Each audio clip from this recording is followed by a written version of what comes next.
Der klassische Dosenmais gehört in Friedfischkreisen schon als Muss am Angelplatz.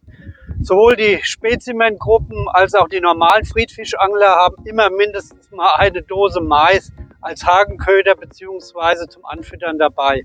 Hier in diesem Tutorial zeige ich euch meine Tipps, wie ich den Mais pimpe, um noch mehr Akzente zu setzen gegenüber den klassischen gelben Maiskorn. Und zum Schluss gibt es mal wieder einen Bonustipp. Bleibt dran, mehr dazu nach dem Trailer. Da fast jeder Friedfischer, egal ob im Stillwasser oder in der Strömung, Dosenmais bestimmt schon erfolgreich eingesetzt hat, so kann man noch mit bestimmten Additiven, denen man dem Mais zusetzt, eine gewisse Nuance erzielen. Man hat dann einen individuellen Mais im Einsatz, was die Nachbarn natürlich nicht haben und was den entscheidenden Erfolg bringen kann. Ich spreche hier vom Einfärben der Maiskörner und wie ich diese gezielt einsetze. Man benötigt Folgendes: eine Dose Mais vom Supermarkt, hochkonzentrierte Oily-Farbe, hier in dem Fall Tomatenrot, auf jeden Fall Gummihandschuhe, ein 3 Liter Gefrierbeutel, wieder verschließbarer Kabelbinder sowie ein Teelöffel.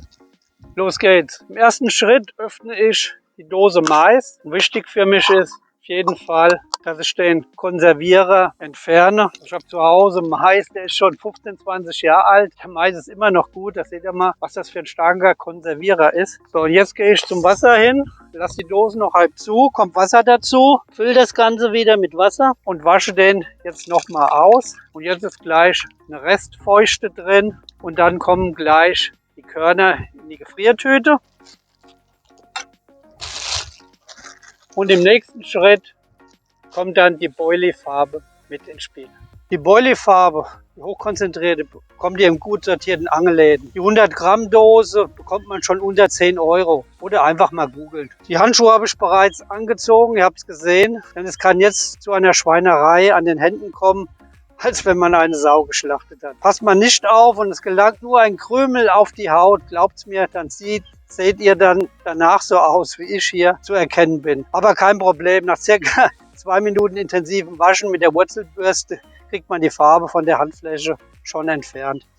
Ich gebe nun für die Dose Mais lediglich 1 Teelöffel von der Farbe hinzu. Danach wird mittels Kabelbinder, der wieder verschließbar ist, die Tüte richtig verschlossen und danach wird kräftig geschüttelt, sodass ich die Farbe gut verteilen kann. Aber jetzt ist Wartezeit angesagt. Holt man die Körner bereits nach 1 Minute hier raus, so erkennt man, dass die Farbe sich noch nicht richtig in das Korn eingezogen ist. Ich empfehle daher, dies einen Tag vorher zu tun und ihr lagert es dann im Kühlschrank. Und nun die Vollendung. Allerdings sind diese Maiskörner jetzt einen Tag schon eingezogen. Ihr seht, das Purpurrot kommt richtig zum Vorschein. Es ist nichts mehr von Gelb zu sehen und das Ergebnis ist ein intensives rotes Maiskorn. Ich setze das Maiskorn als Hakenköder pur rot, gerne hier so rein, pur, oder als Kombi gerne hier die Gelb-Rot-Kombi ein. Hier gilt der Zaubersatz: probieren geht über studieren. Aber nicht nur als Hakenköder ist es oft mein Trumpf, sondern auch im Anfütterungsbereich. Man kann die Körner pur anfüttern oder auch schneiden. Das mache ich gerne. Mit der Dreifachschere oder mit dem Mixer zerhäckse ich die Körner zu einem Brei. Im Wasser entsteht dann eine rote, attraktive Wolke. Ihr seht's.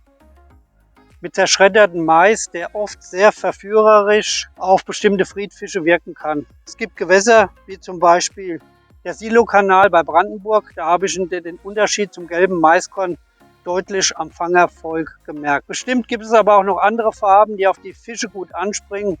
Habt ihr da schon Erfahrung sammeln können? Wenn ja, dann könnt ihr es mir gerne unten in die Kommentarleiste schreiben. Und nun zum Bonustipp.